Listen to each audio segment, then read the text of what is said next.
Hey you guys, this is Unit 3, Notes number 2, Applications of the Pythagorean Theorem. So by now, after Notes number 1, you've gotten a good idea of how to use the Pythagorean Theorem, how to use the formula, how to solve for a missing side, right? So now today, it's the same idea, but now we're going to be given an application. So how do we actually use it, right? So here are some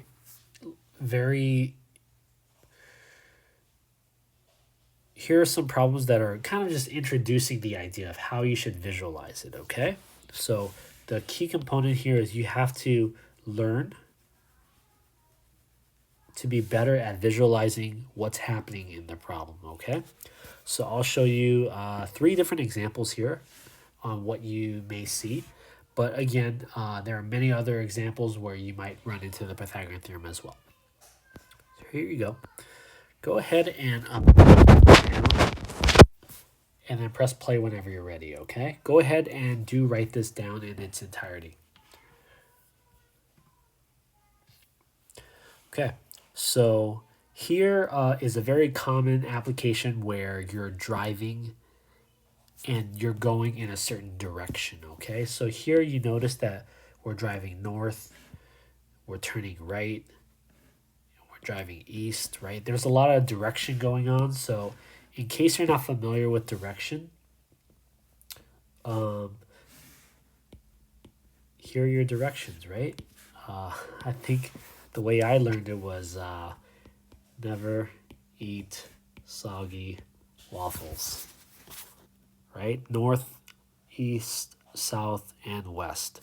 So you do have to know your directions there, but how do we actually apply it, right? So it says you're driving north.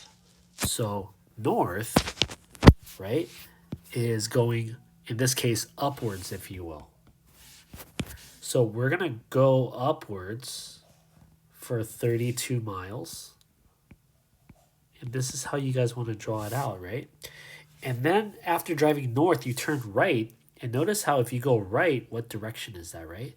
Right is actually going east, which is what they wrote right here. All right.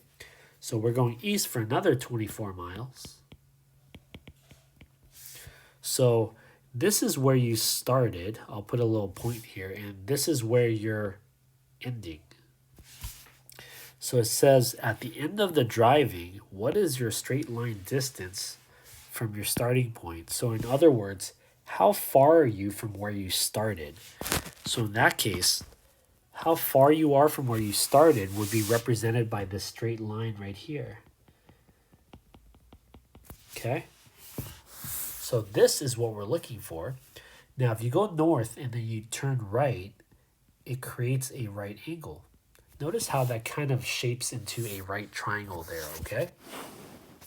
So remember, when you're given a triangle, the first thing you want to do is identify where the hypotenuse is. And the hypotenuse is always opposite of the right angle, so it happens to be my missing side, so I'll call that C. And the other two, it doesn't matter which one's which, but I'll call this one A and I'll call this one B. You could switch those around and it'll still be the same. All right? I would say that this is probably the most important step, drawing the picture. Because if you could see it, everything else is really just calculations, okay? So here we go. We know that A squared plus B squared will always equal C squared according to the Pythagorean theorem. So now I know that A is 32 squared plus B I know is 24 squared equals C, which is what I'm looking for, squared. Okay, so this is where you want to jump on your calculator. So there's a little bit of computations here. Here we go. Let me turn on my calculator. Okay, if you're using an iPhone, you might want to turn it sideways for landscape. That way you get the square button. But we're going to go ahead and do 32 squared. That comes out to 1,024. 24 squared is 576. And if I add those two together, I should get 1600. Now again, you're trying to solve for the missing variable. C is almost by itself, but there's that little square right there. So how do we get rid of that square? Okay, the inverse or the opposite of a square is to square root. And what I do to one side, I do it to the other. Okay, so the square and the square root, since they're opposites or inverses, they'll cancel out. And you're left with C equals.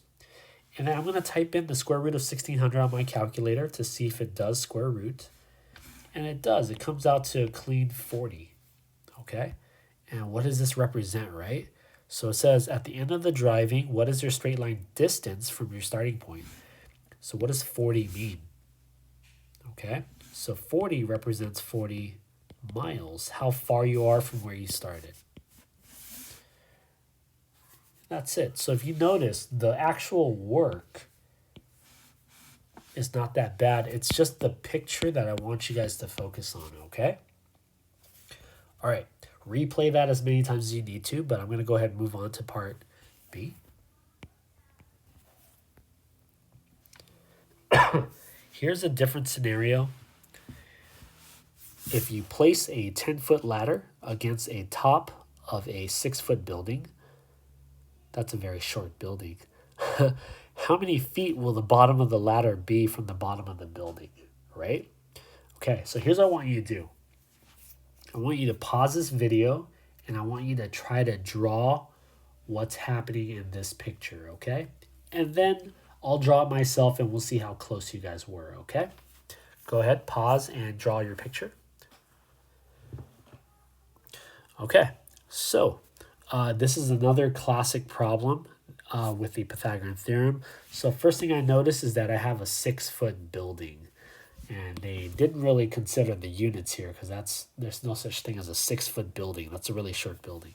But I'm going to go ahead and illustrate that. So I have a building, right? I'll use my good artistic skills here.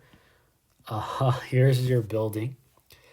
I know that it's 6 feet tall. 6 feet. Okay. And I know that there's a ladder that I'm placing against the top of the building. So remember, when you're taking a ladder, you lean the ladder. So the ladder is leaning. So this, if you will, is kind of like your ladder. And I know that the ladder is 10 feet long. Okay? Now here it says, how many feet will the bottom of the ladder be from the bottom of the building? So the bottom of the ladder is right here, and the bottom of the building is right here. So we're trying to find out how far the bottom of the ladder is from the bottom of the building. So what that allows me to do is that allows me to draw a distance. Notice how that creates a right triangle. Okay? Now, unless this was the Leaning Tower of Pisa, we could assume that that right there is a right angle. Okay? The ground and the building should be perpendicular. Okay? Okay, so from this picture, and I'll highlight it so you guys can see the triangle. Okay. Where's our hypotenuse, right? Press play whenever you're ready. The hypotenuse is always opposite of the right angle. So my hypotenuse, C, is the 10 feet right here. Okay? So I'm missing one of the legs. Okay? It doesn't matter which was A or B, but C does matter. Okay? Okay, so here we go. I know that A squared plus B squared equals C squared. So I know that this is A squared plus B, which is 6 squared, equals C, which is 10 squared. Okay, and again, the picture is probably the most important part, all right? Okay, here we go. So I know that 6 squared is 36. I'll bring everything else down. 10 squared is 100. Now, is a by itself, right? So there's two things that's stopping a from being by itself. It's the square, but also it's this plus 36. So before I can square root, I need to move that 36 out of the way. And anytime I want to move something to the other side, I always do the opposite or the inverse operation. So I'm going to go ahead and subtract 36. What I do to one side, I do to the other. Okay, so now a squared will equal 100 minus 36, that's 64. Okay, now that I have the square here where I want it to be, to get rid of it, the inverse of a square is the square root. And I'll do it to the other side to keep it balanced, okay? That'll cause the square and the square root to cancel out. And what is the square root of 64? What number times itself gives me 64?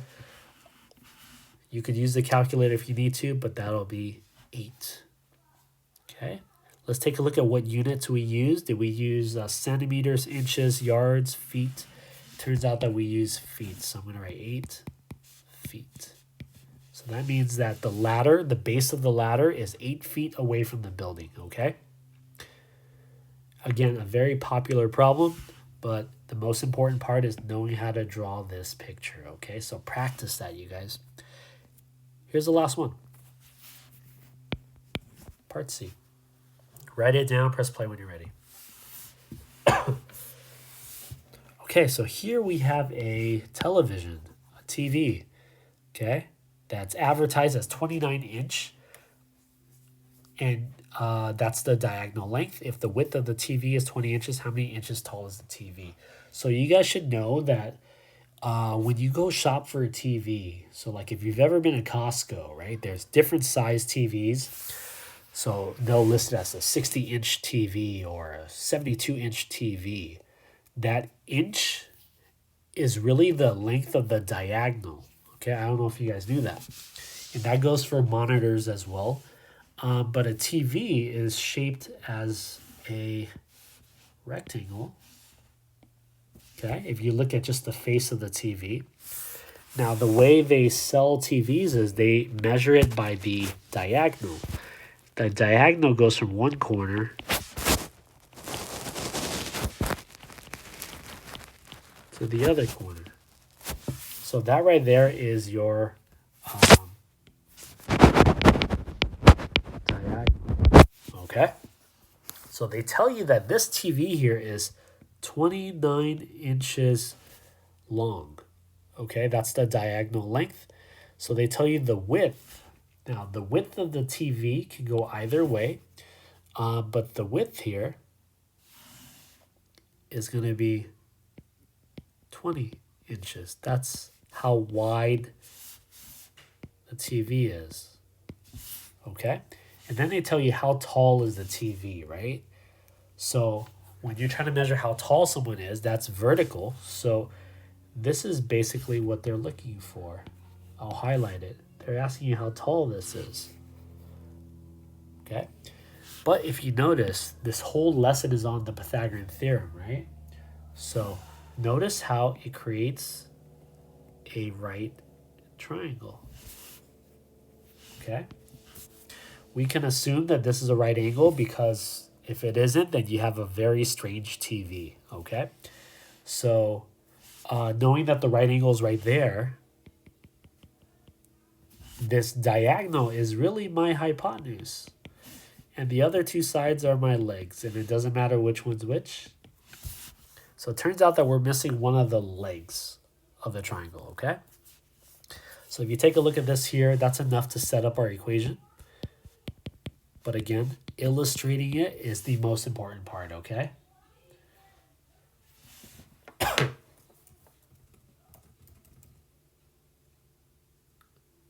Okay, so we know that A is 20 inches squared plus B, we don't know what that is, squared, equals C, which is the diagonal, 29 inches squared. okay? All right, so this is where we calculate 20 squared is going to be 400. And feel free to use a calculator if you need to. Plus b squared equals 29 squared, which is 841. Okay? So now here, I'm going to have you guys pause it. Think about how you would solve for b.